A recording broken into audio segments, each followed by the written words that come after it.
Olá, alunos do quinto ano, eu sou o professor Jefferson e hoje vamos ter mais uma aula de língua portuguesa. Ok? Vamos lá. Queridos alunos do quinto ano, eu quero dizer que eu estou com saudades. Então, como a gente tinha o costume de falar em Libras, saudade é assim, tá? Estou com saudade de vocês. E lembrar também, né, que nós estamos aqui para auxiliar também no conhecimento de vocês no dia a dia. Eu estou aqui gravando aulas, vocês estudando em casa. Essa é uma nova maneira que nós estamos tendo de estudar, de ter conhecimento, de manter o contato. Nosso contato agora não é diário, agora o nosso contato é virtual, né? Vocês aí do outro lado vendo as aulas. Mas que tudo isso vai passar e logo nós vamos estar juntos, ok? Hoje nós vamos ter o primeiro conteúdo é o relato de viagem como gênero textual. O que seria esse relato de viagem? Relato de viagem é justamente relatar uma viagem, como se fosse um diário, mas não é um diário. São coisas diferenciadas, ok? Mas nós vamos entender no decorrer da explicação do conteúdo.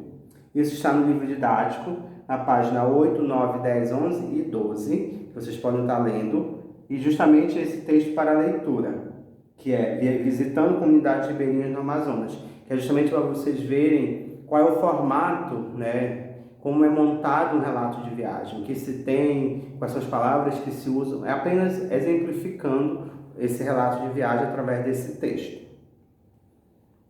Então, o gênero textual é relato de viagem. O que seria? O relato de viagem é um gênero textual em que a pessoa conta de forma objetiva e evitando o máximo possível demonstrar suas percepções mais pessoais, aquilo que se observou em uma viagem. Então, o relato de viagem é isso. O autor é quem vai escrever, ele vai apenas colocar suas observações, aquilo que ele viu. Ele não vai colocar suas percepções pessoais. Que tipo de percepções pessoais? Por exemplo, eu viajei para uma cidade, ela era muito suja, a noite não era muito escura, era chato, entendeu? Então são essas percepções que ele não deve colocar, porque são percepções dele. Não, ele tem que escrever de uma forma objetiva para que o leitor, que vai pegar esse relato e fazer a leitura, possa entender e possa também pensar em viajar para determinado lugar. Possa também almejar fazer essa viagem. Não, mas aí se ele vê lá, a cidade é suja, eu não vou querer fazer essa viagem. Então o relato de viagem é para demonstrar como aconteceu a viagem, ok?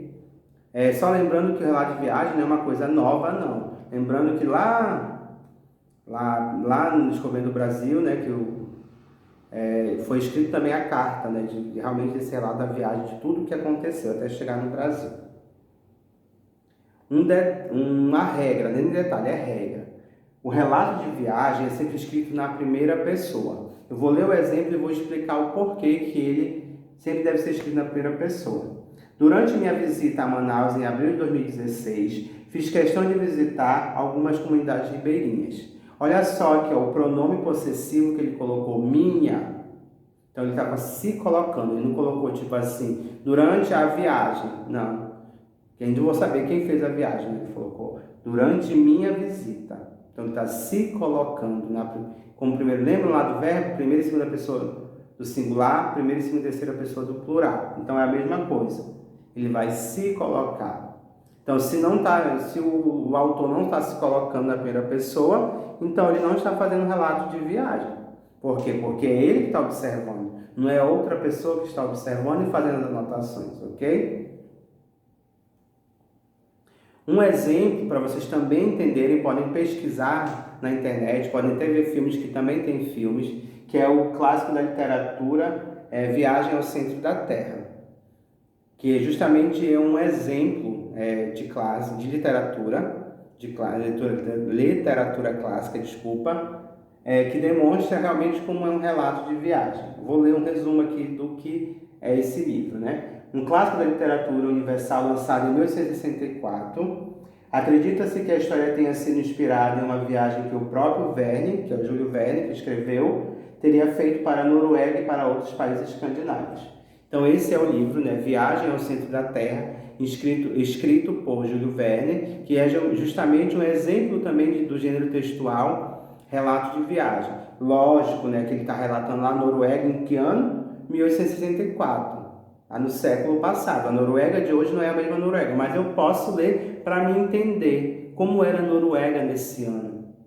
Ele viajou nesse período, então eu preciso entender como era, eu preciso conhecer esse lugar. Para me conhecer esse lugar, eu preciso ler esse relato de viagem primeiro.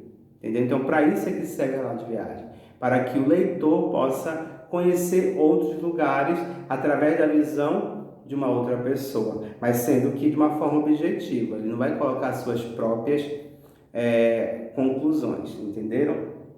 E isso aqui é também uma dica de leitura que eu dou. Se não quiserem ler, também podem pesquisar o filme, que é para vocês entenderem o que seria um relato de viagem. Mas a literatura clássica, no caso o livro, que demonstra, né, o relato de viagem.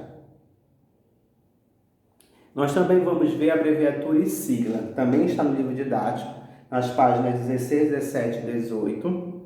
Lembrando que abreviatura e sigla são coisas parecidas, mas são coisas distintas, não são iguais. Por quê? A abreviatura é uma coisa e sigla é outra, sendo que a sigla depende da abreviatura, mas não são a mesma coisa, que nós vamos entender no decorrer do conteúdo. Abreviatura.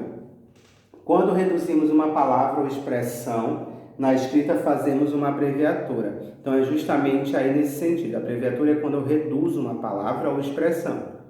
É quando eu pego uma palavra e vou diminuindo ela. Hoje nós utilizamos muito nas redes sociais, né? Justamente essa questão do resumo, né? De abreviar as palavras, né? Da escrita mais rápida. Também nós vamos falar daqui a pouco. Na página 16 tem um exemplo de um cartão postal, que é justamente o que nós vamos trabalhar e eu vou explicar para vocês. Então eu vou ler aqui, vocês também podem estar lendo, o cartão postal é na página 16. Tio Fernando, você não faz ideia do quanto essa viagem está sendo legal. As cataratas do Iguaçu são demais. Você vai amar. Estamos curtindo muito. Beijos e abraços, Carol. Esse é o texto que ela escreveu no cartão postal. Do outro lado tem o endereço. Fernando Pires de Oliveira, Rua Doutor Pedrosa, número 729, Centro Vitória, Espírito Santo e o CEP. Eu coloquei em vermelho as abreviaturas, sendo que o VC, que é o você, quanto, que é o QTO, muito, MTO, beijos, BJOS e abraços, AB cedilha S. Eu não conhecia essas duas, nem quanto e nem muito, mas aqui elas estão abreviadas, mas eu lendo eu sei o que significa. As outras eu já conhecia. Então, para vocês verem, a abreviatura, o leitor precisa conhecer para ele poder entender o significado.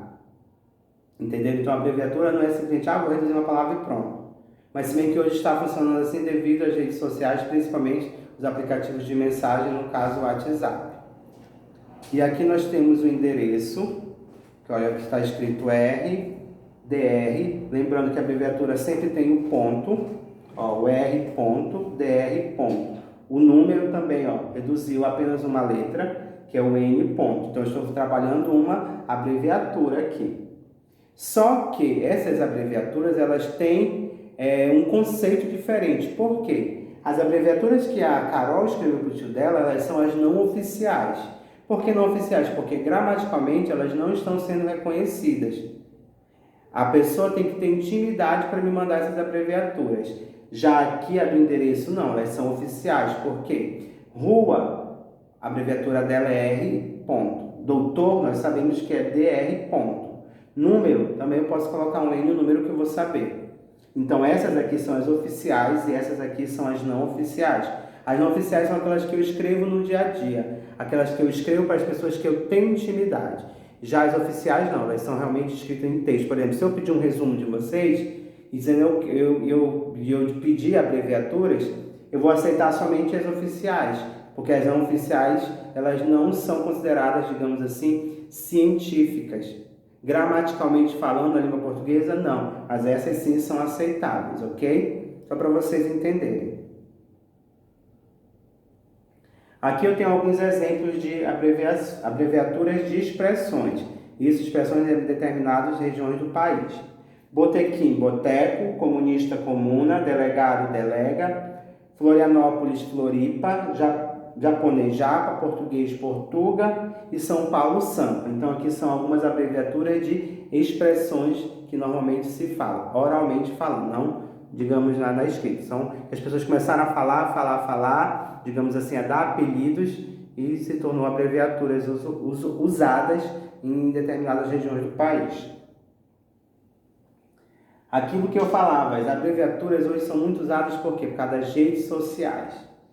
Durante as conversas online, é comum enviar as palavras para que se possa falar mais rápido. Realmente, ele está digitando lá, pá. Você, até mesmo o teclado já dá a opção que já vai, né? Já envia, abreviando. Porque já está tão usual usar abreviaturas nas redes sociais que já o próprio teclado, né? O corretor que nós chamamos, já envia como abreviatura. Então, eu coloquei o exemplo aqui, tudo beleza? Olha, o beleza de 6 letras se tornou 3, BLZ. Como você tá? O V e o C, que é o você, beijo, o B e o J. Então, a abreviatura, ela está muito ligada hoje, no dia a dia, por causa das redes sociais. Porque através delas, do digitar lá, e eu querer falar mais rápido também, contar o segredo mais rápido para o outro, contar a fofoca mais rápida para o outro, através do WhatsApp, no caso, eu vou abreviar as palavras, sendo que as abreviaturas nem todas são oficiais, aquilo que eu falei no slide anterior. Algumas são oficiais e outras não, mas essas não que não possam ser usadas, podem ser usadas, contanto que o leitor entenda o que se está escrevendo com essa abreviatura, ou o que quer dizer com essa abreviatura. A sigla, aquilo que eu falei, a sigla não é abreviatura, ela é diferente, ela se utiliza da abreviatura, mas não é abreviatura. Quando abreviamos uma palavra, utilizamos apenas as suas letras iniciais, formando uma sigla. Então, quando abrevio uma palavra, eu tenho uma abreviatura. Só que a sigla, além de abreviar, ela pega apenas as letras iniciais. Por quê? Isso é regra para sigla. Eu aprendo. Quando eu falo regra, é para vocês realmente aprenderem. Sigla eu só uso as letras iniciais, diferente da abreviatura. A abreviatura, ela usa a primeira letra, a segunda letra, tanto faz. Ou a do meio, começo e fim, tanto faz. Não. A sigla não, ela utiliza apenas as iniciais. Por exemplo, o meu nome é Jefferson Dantas Vidal. Como ficaria a sigla? JDV. Por quê? Porque eu só usei apenas as iniciais. Mas nós vamos ver alguns exemplos agora. Então, olha aqui, eu tenho o exemplo do DDD, do IBGE, IR, CNH, né, que é a carteira de motorista, RG, que é a identidade, e MLSPC. São alguns exemplos de siglas que nós vamos ver agora a sigla e o seu significado. Então vamos lá. DDD, descagem direta à distância. IBGE, Instituto Brasileiro de Geografia e Estatística. RG, Registro Geral. IML, Instituto Médico Legal. SPC, Serviço de Proteção ao Crédito. CNH, Carteira Nacional de Habilitação. e IR, Imposto de Renda. Então essas aqui são as siglas e seus significados.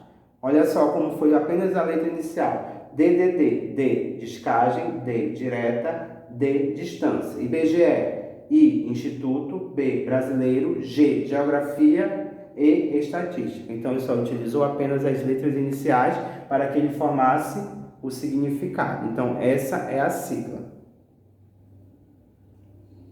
Então, esse foi o nosso conteúdo de hoje. Lembrando que tem exercício para fazer, só que eu só vou fazer um resumo. Nós vimos o gênero textual, que é relato de viagem, depois vimos abreviatura e sigla. Relato de viagem é justamente escrever, né, o autor vai escrever de forma objetiva e coerente, lembrando que ele não deve colocar suas percepções pessoais, aquilo que ele acha da cidade, não. Colocar aquilo que ele está vendo, ponto.